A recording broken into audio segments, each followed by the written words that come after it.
ಇವತ್ತಿನ ಅಪ್ಪ ಅಡ್ಮಿಟ್ ಆಗಿ 2 ದಿನ ಆಯಿತು. ಅದಕ್ಕೆ ಏನೋ ಗೊತ್ತಿಲ್ಲ, ವ್ಲಾಗ್ಸ್ ಕಡೆ ಕಾನ್ಸಂಟ್ರೇಷನ್ನೇ ಕೊಡೋಕ್ಕಾಗ್ತಿಲ್ಲ. ಹಾಸ್ಪಿಟಲ್ ವ್ಲಾಗ್ಸ್ನೆಲ್ಲ ಮಾಡಬೇಕಾ ಮಾಡಬಾರ್ದು ಅನ್ನೋದು ಗೊತ್ತಾಗ್ತಿಲ್ಲ.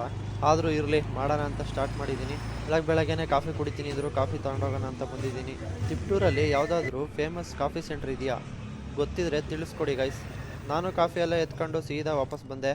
ನಮ್ಮ ಅಪ್ಪಂಗೂ ಹಾಕ್ಕೊಟ್ಟು ನಾನು ಒಂದು ಲೋಟ ಕುಡಿದೆ. ಅದೇನೋ ಹೇಳ್ತಾರಲ್ಲ, ಕಷ್ಟ ನೋವು ಏನಾದರೂ ಬಂದರೆ ಎಲ್ಲ ಒಟ್ಟೊಟ್ಟಿಗೆ ಬರ್ತವೆ ಅಂತ. ಅದಕ್ಕೆ ಎಕ್ಸಾಂಪಲ್ ನಾವೇ ಅನ್ಸುತ್ತೆ ಒಂದೊಂದ್ಸಲ. ಅವ್ರು ಕೊಟ್ಟಿರೋ ಮೆಡಿಷನ್ ನೋಡ್ಬಿಟ್ರೆ ಒಂದು ಕವರ್ ಖಾಲಿ ಆಗೈತೆ ನೆನೆದು, ಇವತ್ತು ಇನ್ನೊಂದು ಕವರ್ ಕೊಟ್ಟವ್ರೆ. ನಾವು ಗೌರ್ಮೆಂಟ್ ಹಾಸ್ಪಿಟ್ಲಿಗೆ ತೋರ್ಸೋಣ ಹುಷಾರಾಗುತ್ತೆ ಅಂತ ಅನ್ಕೊಂಡಿದ್ವಿ. ಎಷ್ಟು ಸೈಕಲ್ ಹೊಡಿಬೇಕು ಗೌರ್ಮೆಂಟು ಅಂತ ಅಂದರೆ. ಒಬ್ರು ಆ ಡಾಕ್ಟರ್ ಇದ್ರು, ಇವರಿರಲ್ಲ, ಇವರಿದ್ರು ಅವ್ರಿರಲ್ಲ. ಆಮೇಲೆ ಹಾಸನಲ್ಲಿ ಒಂದು ಇನ್ಸಿಡೆಂಟ್ ಆಯ್ತಲ್ಲ, ಬೇಡ ಬಾರಪ್ಪ ಅಂತ ಹೇಳ್ಬಿಟ್ಟು ಇಲ್ಲಿಗೆ ಬಂದಿದ್ವಿ. ಅಪ್ಪ ಹೆಂಗೆ ಅಂದರೆ ಎಲ್ಲರನ್ನೂ ಪರಿಚಯ ಮಾಡ್ಕೊಂಡ್ಬಿಡುತ್ತೆ, ಎಲ್ಲರನ್ನೂ ಮಾತಾಡಿಸ್ಕೊಂಡು ಹೆಂಗೆಲ್ಲ ಓಡಾಡ್ಕೊಂಡು ಇದ್ದವ್ರನ್ನ ಈ ಪರಿಸ್ಥಿತಿಲಿ ನೋಡೋಕ್ಕೆ ಯಪ್ಪ. ತಿಂಡಿಗೆ ನಮ್ಮ ಅಣ್ಣ ಇಡ್ಲಿ ಪಲ್ಯ ತಂದಿದ್ದ, ಇಡ್ಲಿ ಎಲ್ಲ ತಿಂದು ಮುಗಿಸಿವಿ. ಬ್ರೆಡ್ಡಿಗೆ ಪಲ್ಯ ಹಾಕ್ಸ್ಕೊಂಡು ತಿಂತಾವ್ ನೋಡ್ರಿ ಇಲ್ಲಿ. ಆಮೇಲೆ ಅವನು ಅವನಿಗೂ ಬಾಯಲ್ಲಿ ಕಳಿಸ್ತಾ. ಹಾಸ್ಪಿಟ್ಲಲ್ಲಿ ಎಲ್ಲರೂ ಟೈಮ್ ಪಾಸ್ ಹೆಂಗ್ ಮಾಡೋದು ಅಂತ ಅಂದ್ರೆ ಹಿಂಗ್ ರೀಲ್ಸ್ ನೋಡ್ಕೊಂಡು. ಪಾಪ ಅವ್ರ ತಾನೇ ಇನ್ನೇನ್ ಮಾಡ್ತಾರೆ, ಕೂತು ಬೇಜಾರಾಗುತ್ತೆ, ಮಲ್ಕೊಳಕ್ಕೂ ಬೇಜಾರಾಗುತ್ತೆ. ಆಮೇಲೆ ನಮ್ಮ ಚಿಕ್ಕಪ್ಪರೆಲ್ಲ ಬಂದಿದ್ರು ನೋಡ್ಕೊಂಡು ಹೋಗಕ್ಕೆ ಅಂತ. ಹೆಂಗೋ ಜಾಲಿ ಅಂತಿದ್ದವ್ರಿಗೆ ಇಂಥ ಲೈಫ್ ಮಾತ್ರ ಬರಬಾರ್ದು ಗುರು.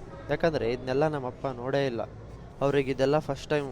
ನಾನು ನಿಮ್ಗೆಲ್ಲ ತೋರ್ಸೋಣ ಬೇಡವಂತ ಯೋಚನೆ ಮಾಡ್ತಿದ್ದೆ. ಯಾರು ಏನಾದ್ರು ಅನ್ಕೊಳ್ಳಿ ಇರಲಿ ಅಂತ ವ್ಲಾಗ್ಸ್ನ ಸ್ಟಾರ್ಟ್ ಮಾಡ್ತಿದ್ದೀನಿ. ಹಂಗೂ ಹಿಂಗೂ ಅನ್ನೋದ್ರೊಳಗೆ ನೈಟ್ ಆಗೇ ಹೋಯ್ತು. ಹಂಗೋ ಹಿಂಗೋ ಎಲ್ಲ ಊಟ ಎಲ್ಲ ಮುಗೀತು. ಈ ಕಡೆ ನಮ್ಮ ಅಪ್ಪ ಮನ್ಗೈತೆ, ಈ ಕಡೆ ಬಿಟ್ಟಲ್ಲಿ ನಾನು ಮಲಗಿದ್ದೀನಿ. ಏನ್ ಮಾಡೋದು, ನಿದ್ದೆನೆ ಬರ್ತಿರ್ಲಿಲ್ಲ. ಎಷ್ಟೋ ದಿನದಿಂದ ಒಂದು ಗೇಮ್ನ ಡಿಲೀಟ್ ಮಾಡಾಕಿದ್ದೆ. ಬೇಜಾರಾಗ್ತೈತೆ ಟೈಮ್ ಪಾಸ್ ಮಾಡೋಕ್ಕೆ ಅಂತ ಮತ್ತೆ ಡೌನ್ಲೋಡ್ ಮಾಡಿದೆ. ನೋಡ್ರಿ ಇಲ್ಲಿ ನಮ್ಮ ಅಪ್ಪಂಗೆ ಟೆನ್ಷನ್ ಹೊತ್ತು, ಯಾಕೆ ಹಿಂಗಾಗೋಯ್ತು.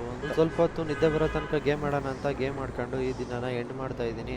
ಹೆಂಗೆಲ್ಲ ಇದ್ದವ್ರಿಗೆ ಹೆಂಗಾಗ್ಬಿಟ್ರೆ ಹೆಂಗೆಲ್ಲ ಆಗ್ಬಿಡುತ್ತಲ್ವ. ಇರಲಿ ಬಿಡಿ, ದೇವ್ರೇನೆಲ್ಲ ಕೊಡ್ತಾ ಇರ್ತಾನೋ ಅದನ್ನೆಲ್ಲ ತಗೋತಾ ಇರ್ಬೇಕಷ್ಟೇ. ಇವತ್ತಿಗೆ ಇಷ್ಟ ಗಾಯ್ಸ್, ಸಿಗೋಣ ನೆಕ್ಸ್ಟ್ ವಿಡಿಯೋದಲ್ಲಿ. ಅಲ್ಲಿವರೆಗೂ take care, tata, bye bye. ಹೊಸಬ್ರು ಯಾರಾದರೂ ನೋಡ್ತಾ ಇದ್ರೆ ಲೈಕ್ ಮಾಡ್ರಿ, ಫಾಲೋ ಮಾಡ್ರಿ, ಬಾಯ್.